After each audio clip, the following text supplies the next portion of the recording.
Episode की शुरुआत में हम लोग जेनोस को देखते हैं जो कि गर्म पानी में नहा रहा होता है और अब वो काफी इंजॉय कर रहा होता है। वो अब मन में कहने लगता है कि मेरा प्लान तो ये था कि मैं चीजों को चुपचाप से करूँ एक अंडरग्राउंड हीलर होने के तौर पर मैंने एक्सपेक्ट नहीं करा था कि चीजें इतनी ज्यादा शोरों वाली हो जाएगी। काफी समय से रिलैक्स करने का समय नहीं मिला था। मुझे खुशी है कि मैं आज यहाँ पर आया हूँ। इसके बाद हमें अब थोड़े समय पहले का सीन दिखाया जाता है जहाँ पर कृष्णा अब जेनोस को बताती है कि गोलम का जो हमला हुआ था उन सब के पीछे जिसका भी हाथ था वो अभी तक पकड़ा नहीं गया है, पर बस इतना ही पता चल पाया है कि वो बंदा अपने आप को गाइड बुलाता है। ये सुनकर जेनोस सब कहता है कि ठीक है, मैं इस नाम को याद रखूंगा क्योंकि एक दिन मुझे उससे पैसा जो लेना है जो कि उसने तबाही मचाई थी उसके लिए। इसके बाद अब कृष्णा कहती है कि उस गाइड को ढूंढा भी नहीं जा सकता है क्योंकि जिस जगह पर वो और आस्टन मिले थे वो जगह अबैंडन थी। वहीं जोफिया कहती है कि मैंने तो सुना है कि वो बंदा हाल फिलहाल में ही अंडरग्राउंड गिल्ड में जाने लगा था और वो अकेला रहता था, जिस पर लिंगा कहती है कि मैंने भी सेम तरीके की स्टोरी सुनी है। अंडरवर्ल्ड में कोई भी एक दूसरे के बैकग्राउंड के अंदर ज्यादा झांकता नहीं है, इसलिए उसके बारे में पता लगाना थोड़ा सा मुश्किल होगा। वहीं पर कृष्णा अब कहने लगती है कि जो गाइड है उसको रॉयल नाइट्स एक डेंजरस इंडिविजुअल मानेंगे और जिस तरीके से वो गाइड गायब हुआ है देखकर नहीं लगता है कि वो काफी जल्द वापस आएगा। वहीं जोफिया कहती है कि मुझे तो लगता है कि वो वापस आएगा,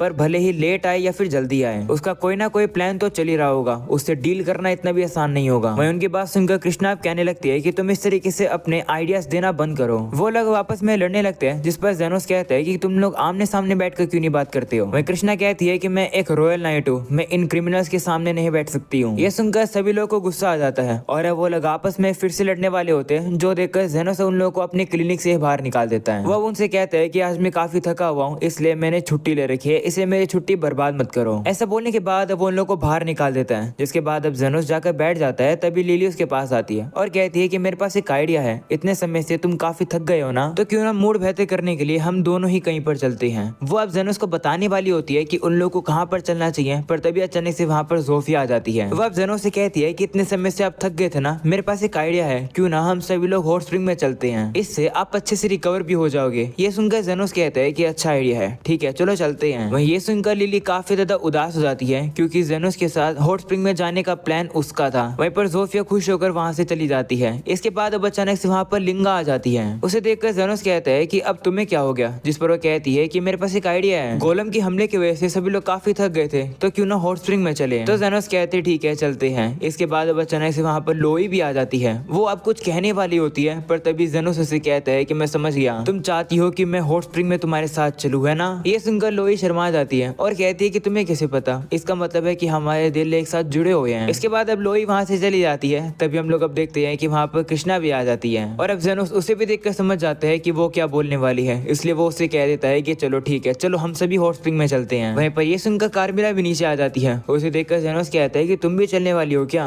इसके बाद हमें प्रेजेंट का सीन दिखाया जाता है जहाँ पर जेनोस नहा रहा था, पर तभी वहाँ पर जोफिया आ जाती है। उसे देखकर अब जेनोस हैरान हो जाता है और कहता है कि तुम लड़कों के बाथरूम में क्या कर रही हो। तो जोफिया कहती है कि ज्यादा कुछ नहीं, मुझे बस तुमसे बात करनी थी। ऐसा बोलने के बाद वो उससे कहती है कि मेरे भाई और मेरे सभी साथी कह रहे हैं कि हाल फिलहाल में मैं बदल गई हूँ। तो जेनोस भी कहते हैं हाँ, तुम पहले से काफी शांत लग रही हो। वहीं अब जोफिया कहने लगती है कि मैंने कभी भी नहीं सोचा था कि मैं वेयरवुल्फ और ऑर्क के साथ मिलकर काम करूंगी, और साथ में रॉयल नाइट्स के साथ भी। तुमने मेरी पूरी दुनिया बदल दी जेनोस। जिस पर जेनोस कहता है कि तुम बस ऐसी कह रही हो, मैं तो बस एक छोटा मोटा हीलर हूँ। ऐसा बोलने के बाद वो उससे कहता है कि वैसे तुम इतना मेरे करीब क्यों आ रही हो। तो अब जोफिया कहती है ओह, तो तुमने नोटिस कर लिया, मैं कन्वर्सेशन से तुम्हारा ध्यान भटकाना चाहती थी और तुम्हारे ऊपर हमला करने वाली थी और तुम्हें अपना बनाने वाली थी। ऐसा बोलने के बाद वो जेनोस को अपने कब्जे में करने की कोशिश करती है। तभी वहाँ पर लिंगा आ जाती है। वो जोफिया से कहते हैं कि तुम इस तरीके से अकेले नहीं जा सकती हो। ऐसा बोलने के बाद वो खुद जेनोस के ऊपर हमला करने के लिए आ जाती है। ये देखकर जोफिया जल्दी से वहाँ आ जाती है और उसे वो रोकने की कोशिश करती है। उन लोग की लड़ाई को देखकर लोई वहाँ से बाहर आ जाती है और हमें पता चलता है कि वो तो पानी के नीचे थी इतनी देर से। वो उन लोग को शांत होने के लिए कहती है। उसे देखकर जेनोस हैरान हो जाता है और कहता है कि तुम यहाँ क्या कर रही हो। जिस पर वो उसे कहती है कि मैं तुम्हारा वेट कर रही थी कि तुम पानी के अंदर कब आओगे, क्या कहते हो, मेरी बॉडी अच्छी है ना। जिस पर जेनोस कहता है कि पता नहीं। इसी तरीके से हम लोग अब देखते हैं कि वो तीनों ही अब आपस में लड़ने लगते हैं जेनोस के लिए। ये लोग इतना ज्यादा चिल्ला रहे होते हैं, तभी वहाँ पर कृष्णा आ जाती है। वो भी अब उन लोगों से कहती है कि ये लड़कों का बाथरूम है, तुम लोग यहाँ क्या कर रहे हो। जिस पर वो कहती है कि तुम यहाँ पर क्या कर रही हो, तुम भी यहाँ पर जेनोस के लिए आई हो ना। ये सुनकर कृष्णा शर्मा जाती है। वो कहती है नहीं, मैं बस सस्ता भटक गई थी इसलिए मैं यहाँ पर आ गई। वहीं पर अब ये सब कुछ अब देखने के बाद अब जेनोस को काफी गुस्सा आ जाता है। वो अब उन सभी से कहता है कि चुपचाप से सभी यहाँ से बाहर निकल जाओ। वहीं जेनोस इतना जोर से चलाता है कि दूसरी तरफ उमीन उसकी बातों को सुन लेती है और सोचती है कि ये आवाज कैसी थी। तभी वहाँ पर बाकी सभी लोग भी नहाने के लिए आ जाते हैं। वहीं पर उमीन इनके ग्रुप को देखकर काफी ज्यादा हैरान हो जाती है क्योंकि इसके अंदर अलग अलग बीस्टमैन कैप्टन जो है। इसके बाद अब लिली को भी वहाँ पर दिखाया जाता है, वो भी अब हॉट स्प्रिंग में नहा रही होती है। तभी वहाँ पर कार्मेलिया भी आ जाती है। तभी कार्मेलिया को अब उमीन भी देख लेती है और कहती है कि क्या ये एक रैत है।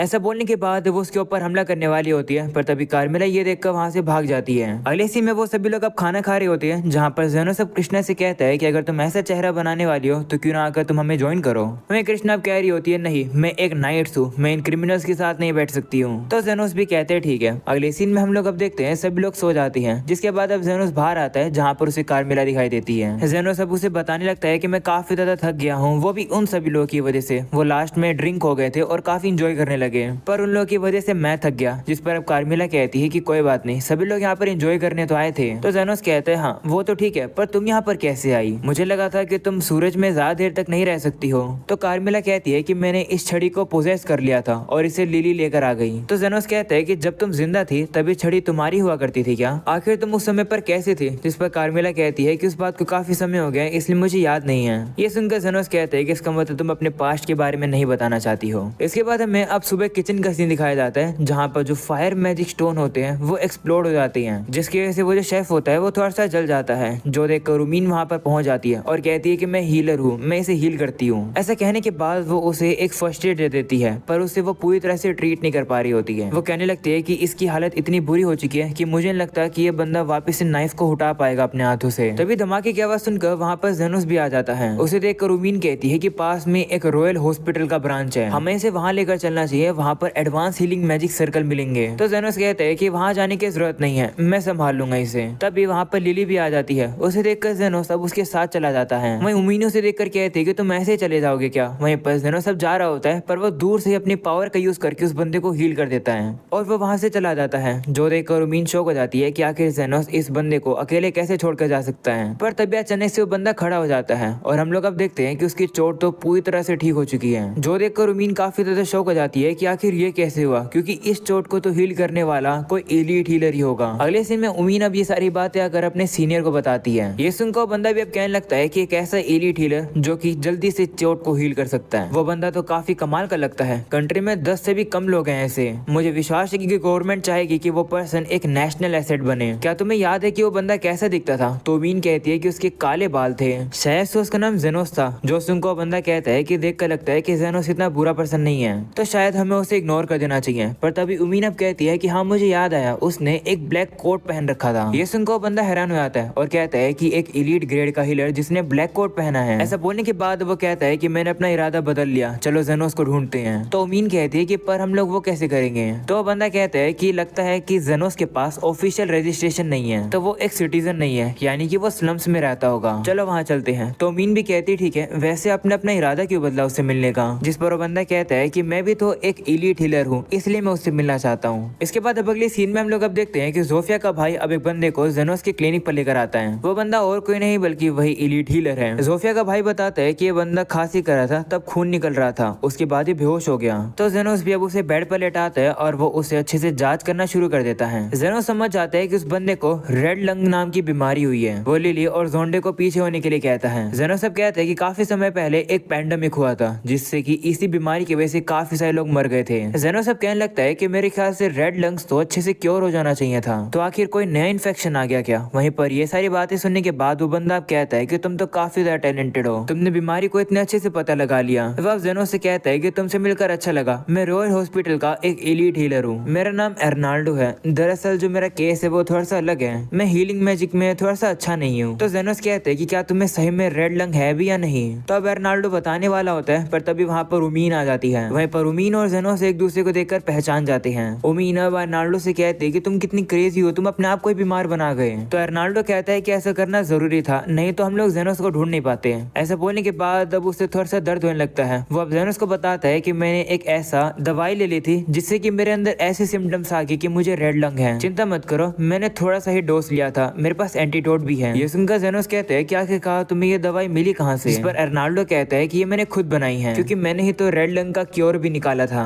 ये सुनने के बाद जेनोस हैरान हो जाता है। वहीं पर उमीन बताती है कि एर्नाल्डो काफी सारे ट्रीटमेंट करते हैं, उन्होंने काफी सारे बीमारियों के इलाज निकाले हैं। वो इतने कमाल के हैं कि उनके इन्हीं कारनामों की वजह से उन्हें एक एलीट हीलर बनाया गया है। ये सुनकर एर्नाल्डो कहते हैं कि मैं इतना भी खास नहीं हूँ। ऐसा बोलने के बाद वो जेनोस से कहते हैं कि तुम्हारा कोट यही है ना? दरअसल जब मैंने तुम्हारी पावर्स के बारे बारे में सुना और तुम्हारे कोट के बारे में सुना तब मुझे एक बंदे की याद आ गई जिसे मैं जानता था। ये कोट तुम्हारा है क्या? तो जेनोस कहता है कि ये तो मेरे टीचर का था। तो अर्नाल्डो कहता है कि तुम्हारे टीचर का क्या नाम था? जिस पर जेनोस कहता है कि पता नहीं, उन्होंने कभी अपना नाम नहीं बताया था। ये सुनने के बाद अब अर्नाल्डो मीन से कहते हैं कि क्यों ना हम लोग जेनोस को इसी केस के अंदर ले आए जिसमें हम लोग हैं। तो मीन कहती है कि पता नहीं, आपकी मर्जी। ये सुनने के बाद अर्नाल्डो अब जेनोस से कहता है कि माफ करना, मुझे पता है कि अचानक से है, पर क्या तुम रॉयल हॉस्पिटल में काम करना चाहोगे? क्योंकि हमें वहाँ पर थोड़ी सी मदद की जरूरत है। तो जेनोस कहता है कि आखिर तुम मुझे से स्ट्रेंजर से क्यों मदद मांग रहे हो? तो अर्नाल्डो कहता है कि प्रॉब्लम ही ऐसी है कि बाहर के लोगों की मदद लेनी पड़ेगी। तभी वहाँ पर बाकी सभी लोग भी आ जाते हैं। वो लोग अब जेनोस को उन लोगों से दूर कर रहे होते हैं। वो लोग अर्नाल्डो से लड़ने के लिए तैयार हो जाते हैं, जो देखकर वो भी शौक हो जाता है। वो कहता है कि सभी लोग एक साथ इकट्ठा है एक हीलर को बचाने के लिए। मुझे नहीं लगता कि आज तो कोई भी एक ऐसा हीलर कर पाया है। वो अब जेनोस से कहता है कि तुम तो फिर बेस्ट रहोगे। ऐसा बोलने के बाद वो जेनोस से कहता है कि चलो एक ऑफिशियल डील करते हैं, तुम्हें काम करने पर पैसे भी मिलेंगे। ये सुनकर जेनोस कहते हैं ठीक है। वहीं जोफिया कहती है कि क्या तुम श्योर हो? तो जेनोस कहते हैं हाँ, इन लोगों को पता चल चुका है कि मैं एक अंडरग्राउंड हीलर हूँ, तो मुझे इन्हें अपनी साइड करना ही होगा। और मुझे याद है कि सेंट्रल हॉस्पिटल ने पूरे स्लम्स के अंदर ही रेड लंग को क्योर किया था, जिससे सभी लोग की जानें बच पाई। ये सुनकर रूबीन कहती हाँ, वो आइडिया अर्नाल्डो का ही था। सारी दवाई डिस्ट्रीब्यूट कराने के पैसे भी उन्होंने ही दिए थे। ये सुनने के बाद सभी लोग कहते हैं कि तुम तो सही में काफी कमाल के बंदे हो। वहीं जेनोस अर्नाल्डो से कहता है कि सबसे इम्पोर्टेंट चीज तो ये है कि लगता है कि तुम मेरे टीचर को जानते हो। तो वो कहते हैं हाँ, अगर तुम रॉयल हॉस्पिटल में आओगे तो मैं तुम्हें तुम्हारे टीचर के बारे में और इन्फॉर्मेशन दूंगा। जब ये केस खत्म हो जाएगा तो मैं आगे से तुम्हारी मदद करूंगा। चलो इसे ऑफिशियल करते हैं। रॉयल हॉस्पिटल में जेनोस द अंडरग्राउंड हीलर तुम्हारा स्वागत है।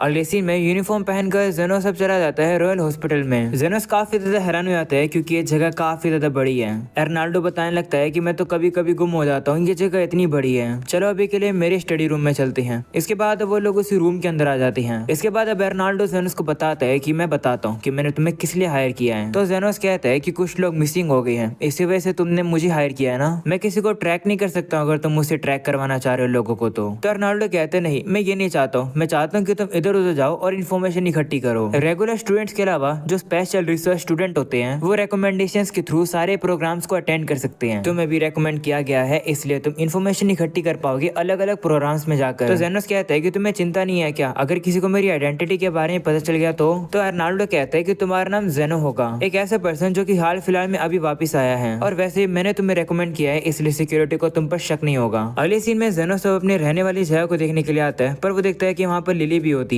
उमीन अब जेनोस को बताने लगती है कि इस डोम में तुम अपनी फैमिली के साथ भी रह सकते हो। पेपर्स में लिली तुम्हारी छोटी बहन है। इसके बाद अब उमीन वहाँ से चली जाती है, जिसके बाद अब लिली अब जेनोस से कहती है कि तुम सबसे पहले क्या करना चाहोगे? नहाना चाहोगे, खाना चाहोगे, या फिर मेरे साथ एंजॉय करना चाहोगे? ये सुनकर जेनोस कहते हैं कि तुम इतनी अजीब बातें क्यों कर रही हो, तुम्हें ये किसने सिखाया? तभी हम देखते हैं कि वहाँ पर कार्मिला होती है। वो कहती है कि इसे मैंने सिखाया। उसे देखकर जेनोस कहता है कि तुम यहाँ क्या कर रही हो? जिस पर वो कहती है कि मैं तुम्हें परेशान करने आई हूँ। जिस पर जेनोस कहता है पता ही था, तुम्हें नहीं पता कि यहाँ पर इतने सारे हीलर्स हैं, किसी ने तुम्हें खत्म कर दिया तो तुम क्या करोगी? जिस पर वो कहती है कि तुम्हारे अलावा और कोई भी इतना कमाल का हीलर नहीं है जो कि मुझे खत्म कर सके। वो ये बात काफी धीरे से कहती है, जेनोस को तो ये सुनाई भी नहीं देती है। अगले सीन में जेनोस और उमीन खाना खा रहे होते हैं, जहाँ उमीन जेनोस से कहती है कि तुम्हारी रिसर्च कैसे चल रही है। तो जेनोस कहता है कि देख कर लगता है कि मुझे काफी सारी जगहों पर जाना पड़ेगा, और वैसे भी मेरे पास एक नॉर्मल हीलर का लाइसेंस भी नहीं है, वो मिलता कैसे है मुझे ये भी नहीं पता। तो उमीन कहते है कि सबसे पहले एग्जाम के लिए अप्लाई करना पड़ता है, और जब तुम एग्जाम में पास हो जाते हो तब तुम्हें स्कूल में कुछ साल बिताने पड़ते हैं वहाँ पर पढ़ाई करने के लिए। उसके बाद तुम्हें हीलर एग्जाम को पास करना पड़ेगा, तभी जाके तुम्हें लाइसेंस मिलेगा। ये सुनकर जेनोस कहता है कि ये सब तो काफी ज्यादा काम है। इसके बाद उमीन कहती है कि लाइसेंस मिलने के बाद तुम्हें रॉयल हॉस्पिटल के अलग अलग ब्रांचेस में असाइन किया जाएगा। कुछ लोग एरिस्टोक्रेसी ज्वाइन कर लेते हैं, कुछ मिलिट्री भी ज्वाइन कर लेते हैं। तुम अपनी रैंक को अप करने वाला भी एग्जाम दे सकते हो। जिस पर जेनोस कहता है कि इसका मतलब ये वही जगह है ना जहाँ पर ये सारी चीजें होती हैं। तो उमीन कहती है हाँ, ज्यादातर लोग यहाँ पर रिसर्च करने के लिए या फिर अपनी एजुकेशन को बढ़ाने के लिए आए हैं। लोग एडवांस हीलिंग में इंटरेस्टेड हैं, या फिर स्टाफ या फिर एडमिनिस्ट्रेटर बनने के लिए। ये सुनकर जेनोस कहता है कि ये सब बात छोड़ो, मुझे ये बताओ कि गुम हुए लोग कौन कौन हैं। तो मीन कहती है कि उस बंदे का नाम फ्रेड है, और वो मेरा एक अपर क्लासमैन है। वो एक एडवांस हीलर है और लेबोरेटरी का वो डिप्यूटी हेड भी है। वो काफी ज्यादा टैलेंटेड है और काफी दयालु भी था। अर्नाल्डो ने बताया था कि एफ्रेड ने रेड लंग की बीमारी को ठीक करने के लिए दवाई बनाने में काफी मदद करी थी। ये सुनकर जेनोस कहता है कि सुनकर लगता है कि उसे ढूंढना चाहिए, आखिरकार उसे कहाँ ढूंढना शुरू करें। तो उमीना उन्हें बताने वाली होती है, पर तभी वहाँ पर प्रोफेसर गोल्डन आ जाता है अपनी टीम के साथ। उमीन बताती है कि ये रॉयल हॉस्पिटल का वाइस डायरेक्टर है और एक क्लास 7 एडवांस हीलर है। ये सुनकर जेनोस कहता है कि क्लास 7 क्या होता है। तो उमीन कहती है कि हीलिंग के अलग अलग लेवल होते हैं। पहला होता है बिगिनर, दूसरा होता है इंटरमीडिएट और उसके बाद आता है एडवांस्ड। हर लेवल 7 क्लासेस में बटे हुए हैं। एक क्लास 7 का एडवांस हीलर सबसे ज्यादा हाई लेवल का बंदा होता है। आगे चलकर गोल्डन अगला डायरेक्टर बनने वाला है। फिलहाल के जो डायरेक्टर है वो बूढ़े हो चुके हैं, इसलिए वो काफी छुट्टी लेते रहते हैं। तो ये तो ऑब्वियस है कि आगे चलकर वाइस डायरेक्टर ही डायरेक्टर बनेंगे। और वैसे भी जब से गोल्डन वाइस डायरेक्टर बना है तब से रॉयल हॉस्पिटल काफी बदल गया है। जितने भी अमीर लोग हैं उन्हें अच्छी सी ट्रीटमेंट दी जा रही है, वहीं पर जो गरीब लोग हैं उन्हें अच्छे से ट्रीट नहीं किया जा रहा है। गोल्डन बस अमीर लोगों की मदद इसलिए करता है जिससे कि वो पॉलिटिक्स में आगे बढ़ सके। सुनने में आया है कि उसे ये रैंक इसलिए मिली है क्योंकि कुछ नोबल्स ने उसकी मदद करी थी।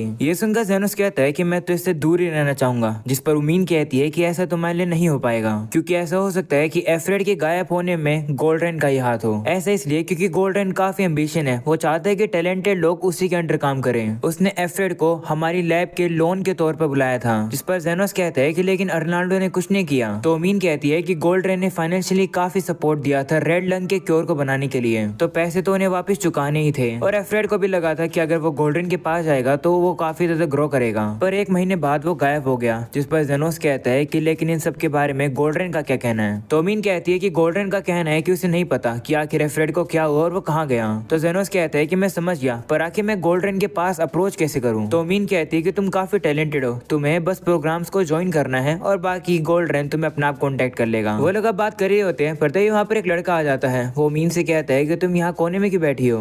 चलो अच्छी बात है, तुम गोल्डन की टीम के लोगों को थोड़ी सी जगह दे रही हो। अपनी तारीफ करने के बाद वो जेनोस की तरफ देखता है और कहता है कि तुम वही स्पेशल रिसर्च स्टूडेंट हो ना। वो उसे कहता है कि कोशिश करना है कि तुम अपने साथियों को एम्बेरस ना करो। ऐसा बोलकर वो वहाँ से चला जाता है। वही जेनोस उमीन से पूछता है कि ये क्या था। तो उमीन कहती है कि उसे इग्नोर करो, हम लोग क्लासमेट्स हैं। पर जब से वो गोल्डन के ग्रुप में गया है तब से वो थोड़ा घमंडी सा हो गया है। ये सुनकर जेनोस कहते हैं ठीक है, मैं अब क्लास में जा रहा हूँ। इसके बाद हमें पास्ट का सीन दिखाया जाता है, जहाँ पर जेनोस स्लम में एक मरे हुए बंदे का इलाज कर रहा था। यही देखकर उसका टीचर उसे सर पर मारता है और कहता है कि मरे हुए के ऊपर अपनी पावर यूज मत करो, अपनी पावर का यूज उन लोगों को बचाने के लिए करो जो कि जिंदा हैं। अगले सीन में हम लोग अब देखते हैं कि जेनोस का टीचर जेनोस के साथ साथ एक और बच्चे को भी ट्रेनिंग देता है। वो दोनों ही हीलिंग करने में काफी माहिर हो चुके हैं। इसके बाद अब वापस प्रेजेंट का सीन दिखाया जाता है, जहाँ पर जेनोस एक लेक्चर में बैठा था। टीचर कहता है कि मैं एडवेंचर एडजस्टिंग हीलिंग में माहिर हूँ। आज का टॉपिक होने वाला है अनडेड। ये एक लेटेस्ट फाइंडिंग है उन मॉन्स्टर्स की जो कि मरने के बाद भी दुनिया के अंदर भटकते हैं। इन मॉन्स्टर्स को रैत कहते हैं। ये सुनने के बाद जेनोस कहता है कि तो काफी इंटरेस्टिंग टॉपिक है। इन सब के बारे में जब मैं एडवेंचरिंग करता था तब मुझे पता चली थी। इसे सिस्टमेटिक तरीके से ऑर्गेनाइज करके सिखाई जा रही है, जिससे कि इन सबको सीखना और भी इजी हो गया है। एक बच्चा अब टीचर से पूछने लगता है कि क्या हम लोग रैथ के बारे में भी डिस्कस करेंगे।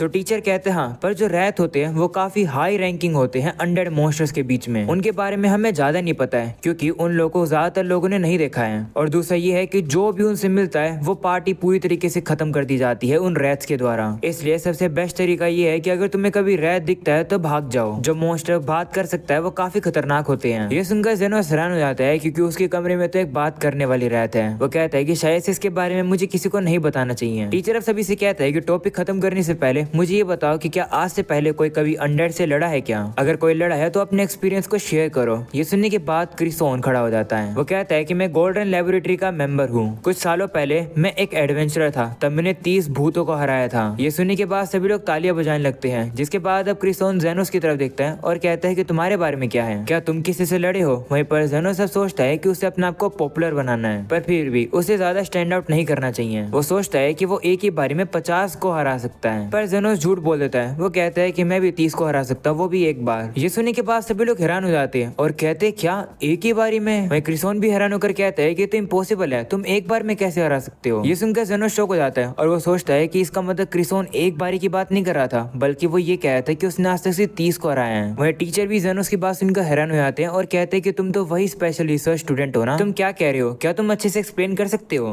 तो जेनोस कहता है कि एक्सप्लेन करने में है क्या, अगर तुम अंडरग्राउंड लेबिरिंथ के अंदर जाओगे तो उस जगह पर तुम्हें भूत ही दिखेंगे। बेस्ट तरीका उनसे लड़ने का ये है कि उनके ऊपर हील यूज कर दो। ये सुनकर टीचर कहते हैं अंडरग्राउंड लेबिरिंथ ऑफ गार्मिंटन, क्या तुम्हारा वही कहना है। तो जेनोस कहते हैं हाँ, उस लेबिरिंथ का नाम वही था। ये सुनकर टीचर हैरान हो जाता है और कहता है कि गोल्ड क्लास की पार्टीज भी वहाँ नहीं पहुँच पाती है और तुम वहाँ पर अकेले पहुँच गए। वहीं पर ये सारी बातें सुनकर सभी काफी हैरान हो जाती हैं। क्रिसोन भी अब सोचने लगता है कि आखिर जेनोस है क्या। उसे लग रहा होता है कि जेनोस सारी बातें झूठ बोल रहा है। वो कहता है कि मुझे जेनोस पसंद नहीं है। जिसके बाद वो जाकर जेनोस के पास बैठ जाता है और कहता है कि इस तरीके से झूठ बोलना बंद करो, अगर तुम स्टैंड आउट करना चाहते हो तो ये अच्छा तरीका नहीं है। जिसके बाद वहाँ पर एक और टीचर आ जाता है। ये टीचर हीलिंग मैजिक सर्कल सिखाएगा। इसके बाद क्लास शुरू हो जाती है जहाँ जेनोस कहने लगता है कि सच बताऊं तो मुझे मैजिक सर्कल समझ नहीं आते हैं और ना ही मेरे पास इतना समय है कि मैं मैजिक सर्कल ड्रॉ करके किसी को हील करूं। क्लास के बाद अब टीचर सभी से कहते हैं कि अगर कोई आकर अपना बेस्ट मैजिक सर्कल ट्राई करना चाहता है तो दिखाए। तो क्रिसोन खड़ा होकर अपना बेस्ट मैजिक सर्कल ड्रॉ करता है और वो काफी एक अच्छा मैजिक सर्कल ड्रॉ करता है। जिसके बाद वो टीचर को जेनोस की तरफ उंगली करके दिखाता है कि ये स्पेशल रिसर्च स्टूडेंट है, ये शायद आपको कुछ दिखा सकता है। तो जेनोस को भी अब सामने आना पड़ता है ड्रॉ करने के लिए। वो ड्रॉ कर ही रहा होता है और कहता है कि मेरे टीचर ने ये मुझे काफी समय पहले सिखाया था,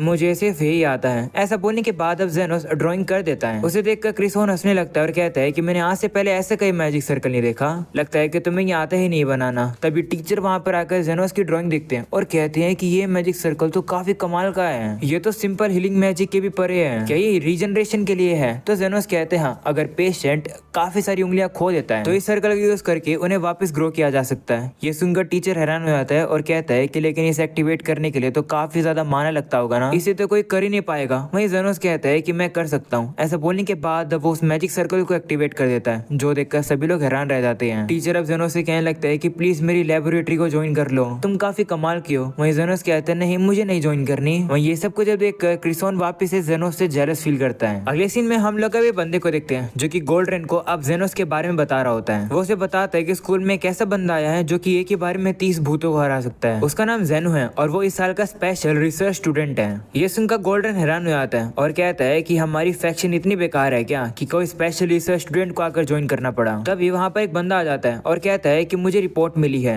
कि सूला ग्रेवयार्ड के अंदर काफी सारे अंडर दिखे हैं। ये सुनकर गोल्डन कहता है कि अगर ऐसी बात है तो उस जेनो को ही भेज दो वहाँ पर, देखते हैं कि जो वो कह रहा था वो सच है या फिर नहीं, और अगर वो सच बोल रहा था तो हम लोग उसे अपनी टीम में ले लेंगे। अगली सीन में लिली भी अब जेनोस से कहती है कि इसका मतलब तुम अब अनडेड से लड़ने वाले हो, जिस पर जेनोस भी कहता है हाँ, इन चीजों को चर्च संभालते हैं पर इतने सारे एक साथ होना काफी ज्यादा रेयर है, पता नहीं कि आखिरकार इतने सारे कैसे आ गए। अगले सीन में हमें अब ग्रेवयार्ड का ही सीन दिखाया जाता है जहाँ पर जेनोस के साथ और भी काफी सारे लोग आए हैं। हम अब देखते हैं कि सभी लोग काफी डर रहे होते हैं पर फिर भी वो उन अनडेड्स को खत्म कर रहे होते हैं। पर अब हम लोग अब देखते हैं कि वहाँ पर अब काफी सारे अनडेड्स आते हैं जो कि उन्हें पूरी तरह से घेर लेते हैं। वो देखकर क्रिसोन भी डर जाता है और कुछ कर नहीं पाता है, जो देखकर जेनोस हाई हील का यूज करता है और सभी अनडेड्स को एक ही बारी में खत्म कर देता है। वहीं क्रिसोन देख तो लेता है कि ये अटैक जेनोस ने किया था पर वो सभी लोगों को बताता है कि ये हमला मैंने किया था, देखा तुम लोगों ने मेरी ताकत। ये सुनकर सभी लोग उसकी तारीफ करते हैं। जिसके बाद क्रिसोन कहता है कि चलो टीचर्स के पास चलकर सारी चीजों को रिपोर्ट करते हैं। इसके बाद वो लोग वहाँ से जाने लगते हैं। वहीं क्रिसोन जेनोस से कहता है कि मैं तुम्हें एक्सेप्ट नहीं करूंगा। तो जेनोस भी कहता है ठीक है। ये सुनकर क्रिसोन हैरान हो जाता है और वो सीधा कुछ बोले वहाँ से चला जाता है। सभी लोग चले जाते हैं पर तभी जेनोस सभी से कहता है कि यहाँ का काम पूरा नहीं हुआ है, कोई चीज आ रही है। जेनोस जैसे ही बात बोलता है हम लोग अब देखते हैं कि वहाँ पर अब एक काफी बड़ा अनडेड मॉन्स्टर आ जाता है। सभी लोगों से देखकर कहते हैं कि ये तो ज़ॉम्बी किंग है जो कि सबसे खतरनाक मॉन्स्टर होता है, आखिर ऐसी जगह पर क्या कर रहा है। वो अब क्रिसोन से कहने लगते हैं कि तुम ताकतवर हो, तुम ही इसे संभाल सकते हो। तो क्रिसोन को भी अब बोलने की बात माननी पड़ती है। वो अब उस ज़ॉम्बी किंग के सामने आकर अपना बेस्ट हमला उसके ऊपर करता है। पर इससे हम लोग अब देखते हैं कि उस ज़ॉम्बी किंग को तो कुछ होता भी नहीं है, वो काफी जल्दी से रीजनरेट हो जाता है, जो देखकर क्रिसोन काफी हैरान हो जाता है। वहीं अब ज़ॉम्बी किंग उसके पीछे पड़ जाता है, जो देखकर क्रिसोन भी वहां से भागने लगता है। उमीन अब कहने लगती है कि अब मुझे पता चला कि आखिर यहाँ पर इतने सारे अनडेड क्यों आ गए थे। अनडेड ज्यादातर पावरफुल अनडेड के पीछे जाते हैं और क्योंकि ज़ॉम्बी किंग यहाँ पर था इसी वजह से यहाँ पर इतने सारे अनडेड थे। तो जेनोस कहता है कि लेकिन मुझे कुछ ना कुछ तो गड़बड़ लग रही है और वैसे क्रिसोन अपना हीलिंग मैजिक और यूज क्यों नहीं कर रहा है। तो उमीन कहती है कि क्रिसोन झूठ बोल रहा था, जितना वो दिखता है वो उतना ताकतवर है ही नहीं। वहीं पर हम लोग अब देखते हैं कि वो ज़ॉम्बी किंग अब क्रिसोन को पकड़ लेता है और अब वो उसकी बुरी हालत कर देता है। हम अब देखते हैं कि वो किंग अब क्रिसोन को खाने वाला होता है, तभी अब जेनोस अपने मेगा हील को यूज करता है और अब ये हमला काफी ज्यादा पावरफुल होता है। इसी हमले से वो ज़ॉम्बी किंग एक ही बारी में खत्म हो जाता है और क्रिसोन भी हील हो जाता है। वहीं पर अब ये देखकर सभी लोग काफी ज्यादा हैरान हो जाते हैं। वहीं जेनोस फिर से याद करता है कि ये जो अनडेड होती है ये ज्यादातर पावरफुल अनडेड्स के पीछे जाते हैं। जेनोस समझ जाता है और उसे पता चल जाता है कि ये सभी अनडेड कार्मिला की वजह से यहाँ पर आए हैं, क्योंकि कार्मिला सबसे पावरफुल अनडेड है और जितने भी अनडेड होते हैं वो पावरफुल अनडेड के ही पीछे जाते हैं। और अब इसी के साथ एपिसोड यहीं खत्म हो जाता है। उम्मीद है कि तुम लोग का एपिसोड पसंद आया होगा। अगला एपिसोड भी काफी जल्द आ जाएगा, तब तक के लिए सब्सक्राइब करके और नोटिफिकेशन यहाँ से ऑन कर देना। मिलते हैं नेक्स्ट वीडियो के अंदर। Till then take care and bye bye.